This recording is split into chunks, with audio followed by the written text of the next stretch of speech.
Hey everyone, welcome back to the shop. It's been a couple weeks of me just spending a little bit of time in here and a little time not in here. So let's get back to work on the Fokker D.VII.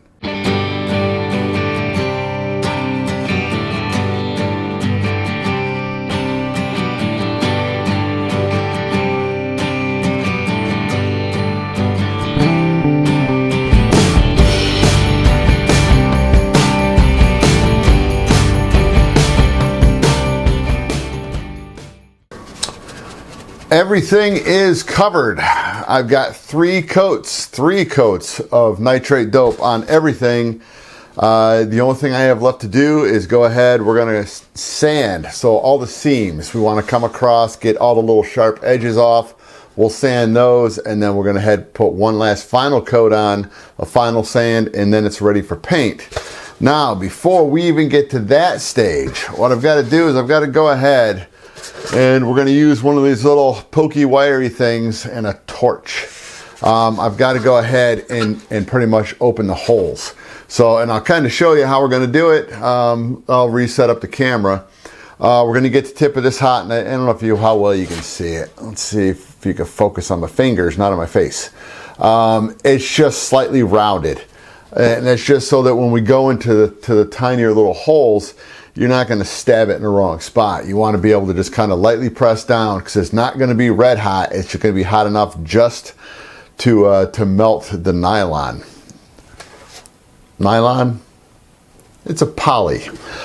So we're just going to go ahead and we'll do that, and everything's got to be done so that we can go ahead and assemble the whole airplane, because we want to make sure everything is going to fit properly before we start shooting primer on it and paint it. So let's go ahead, and even though I still have the mess in here, there's a desk right there. I don't know if you can see it. It says free desk.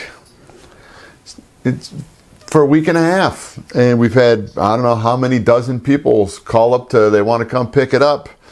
Not a single person has showed. So thank you, Facebook Marketplace, because sometimes even free, yeah. So let me go ahead, let's get that camera set up, and let me show you what we're going to do.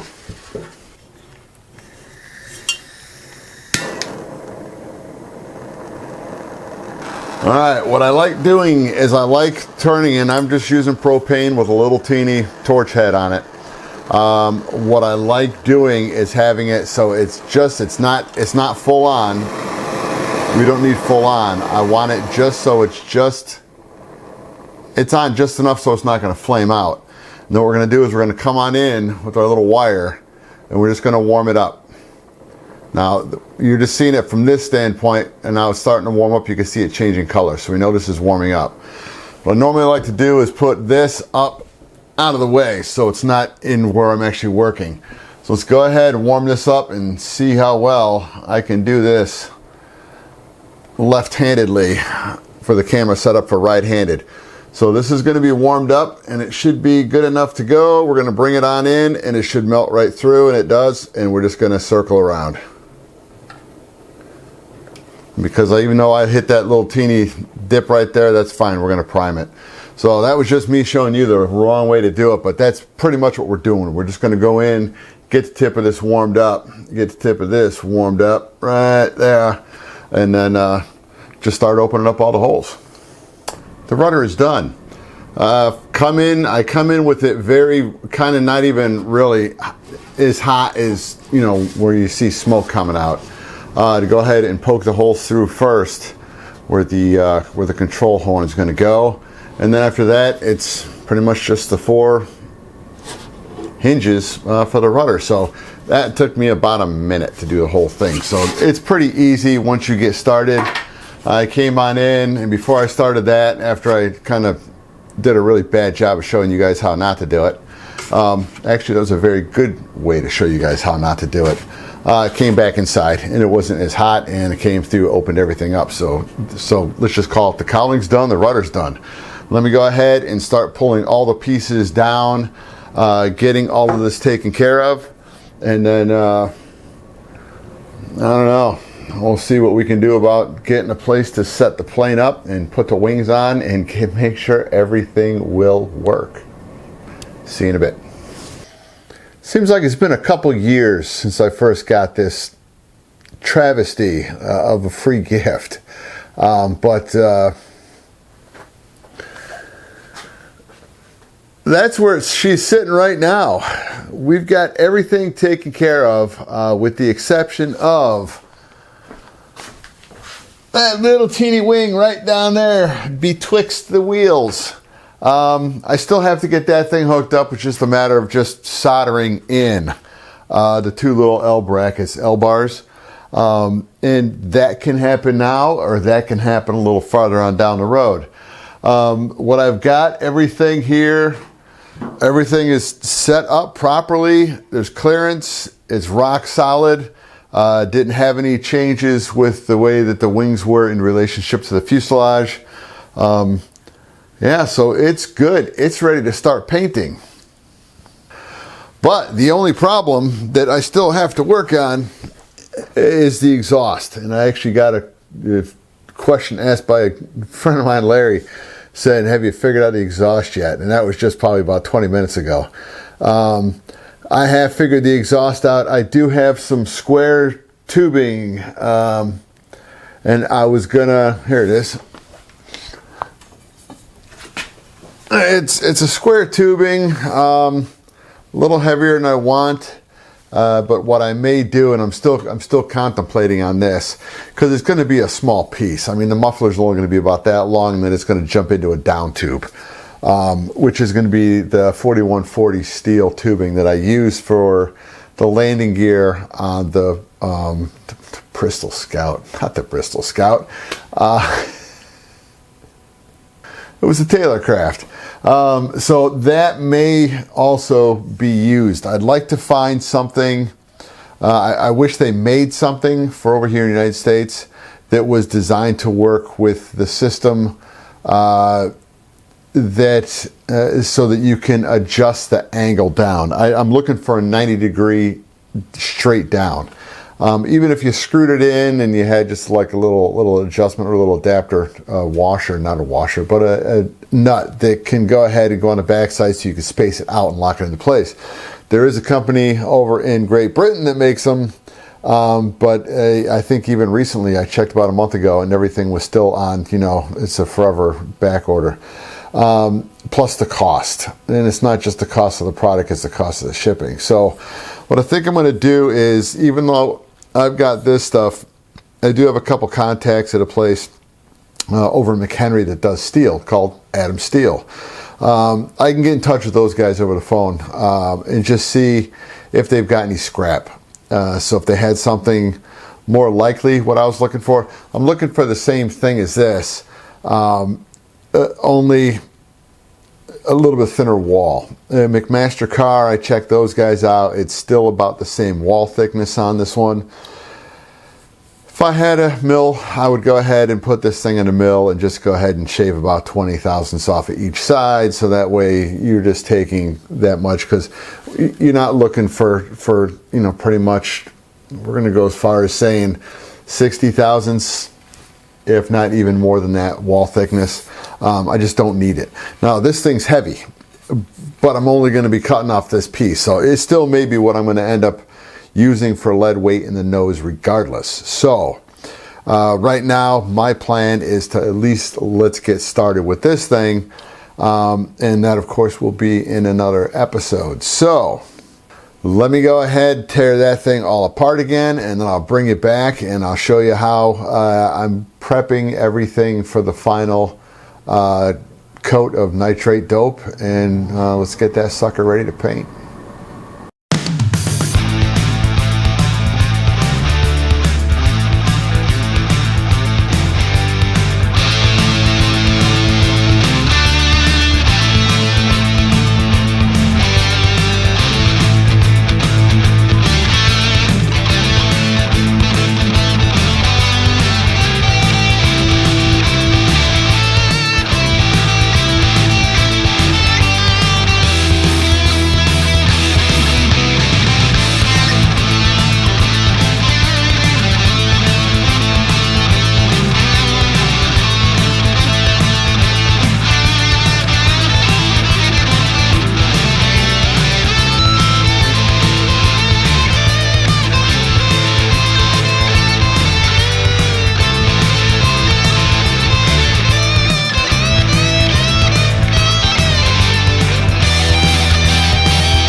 those of you that made it through that last little speedy up part with the music, congratulations. You're that much closer to the end of the video. All right, where we are doing what I'm doing right now, just kind of want to give you guys a heads up before to end this video, to prep everything for the next video. I am going to be doing the exhaust because it's got to be done, and I want to do that before I even think twice about painting the airplane up, because I don't know where the exhaust is going to exit on the chin or if there's anything else I need to do on it. So what I did is I kind of went out and did a little bit of shopping over at that little place that everybody here in America has been to. Well, guys that work in their shops, we kind of live there. I was over at Menards, and their steel, where this stuff, and I actually went ahead, if you can see that, if it focuses nicely on it, went ahead and measured it, and that's what it is. It's over 100 thousandths of an inch. It's 104 thousandths. So the stuff I can get over at Menards is 60 thousandths. So it's half as thick as this, which means pretty much about half as much weight. So if I go with the tube, because that's the 1-inch tube, it's going to be the thinner material. That way it's going to make it easier for me to braze everything, and it's also going to be a little bit lighter, easier for me to work with, because I'm going to be cutting everything apart on the bandsaw with a metal cutting blade. Going through their little stack of goodies, I also found out, and I just made a little template just so you guys can get a look at it. They make a 3/4 inch with the same wall thickness. Now, if I go with this, if I go with the 1-inch, I'm going to have to build, the way it's going to go in, I'm going to have to put little tubes in to pass the bolts through. And I'd very much so rather not have to do that. I did that on the, because I built a couple exhausts, but I did that one on the Taylorcraft with the engine, and you put the tubes through it. I mean, it's not that big of a deal. It's easy enough to cut the tubes, go ahead and braze them in place. What I'm going to do with this one is, if I go with this, and I'll grab the engine and show you what I'm talking about. Let me put this over here, and hopefully it won't fall and make some noise. So what I'm going to do with this one, I'm going to use this little teeny, if you want to call it a little standoff, because this may be getting used too. I'll use this as reference. What I'm going to do on this, and the way it's going to get set up attached to the cylinder head, is I'm going to set the tube up like this. So this is going to pitch itself back just a little teeny bit of an angle, about like that. So it's no big deal, because, and I'll show you when I hold up the engine itself, the standoff on the motor mount is giving me tons of room to work with. And I also have this. This is part of the 4140 steel tubing that you know, this came from Wag Aero. This is what you really use on Piper Cubs. So this is what I made the landing gear out of on the Taylorcraft. This was a main beam across, and I still have some thinner tubing, or some not thinner diameter tubing. But this is the same inside diameter as this, which is what comes with the kit. So this is what comes from the factory with the motor. I'm gonna to kind of just jump ship on it, just move a little farther forward. So right now, that is probably what we're going to be doing, using the 3/4. And it's just because I think it's going to be the best way to do it, because I can use this part of this bracket where it's going to be putting pressure all the way across and on the sidewalls. So I should be able to snug this up and not have to worry about anything, you know, wanting to crush. I'm hoping. So the other option that I've got, and I may do that, I'm going to do this first, and I'm going to show you guys. This will be part of the, you know, either success or failure. The way that this one comes from the factory is that they've got it set up so if you're running the motor not upright but upside down, you can go ahead and chase this out of the bottom of the plane. So it makes it very nice if the motor's inverted. So what I'm going to do is, I do have a piece of steel here somewhere. I got to find a piece of steel. Because right now, this is actually going forward and down. What I'm going to try to do, because I've never done it with cast, it's cast aluminum. It's not actually drawn aluminum, it's cast. So the issue I may have is because it may be too brittle to do it, because it's a work hardened metal. Aluminum, brass, copper, it's all work hardened.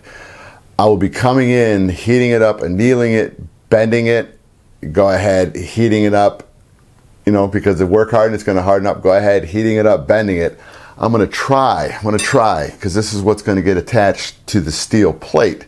So that way, this part up here is not going to be compromised. It's all going to be in the tube. So I'm going to try to take this piece here, if I can hang on to it. I'm going to take the tube, I'm going to heat it up.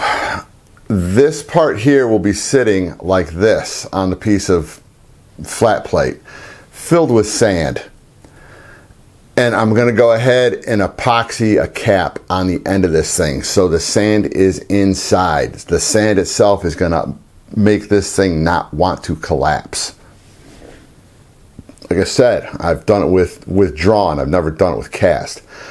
I want to see how far I can get this thing to close to rotate to straight down, or just close enough to get it to straight down. I don't know if I'm going to be able to rotate it this much, but however far I can get it to go, it's going to go. Because what I can do, even if it's just a little bit farther forward, I can get some silicone tubing, put it on here, clamp it in, and have that just flex through out the bottom. So this is going to be the test, and hopefully not the failure. If I can get this to work, I'm not going to take the time to go ahead and start brazing together an exhaust. Just because if I can get this to work, I'd rather kind of just go with this, because it's not going to hold heat like the steel will. This should dump the heat down, and because it's underneath the exhaust, it should not want to deform any of the plastic. So you can see the conundrum I'm in. Oh, by the way, leave comments down below if you've ever done that with this type of material, with trying to anneal it and bend it, cast aluminum. So let's go ahead, let's call this a video, and I'll see you guys next time back in the shop.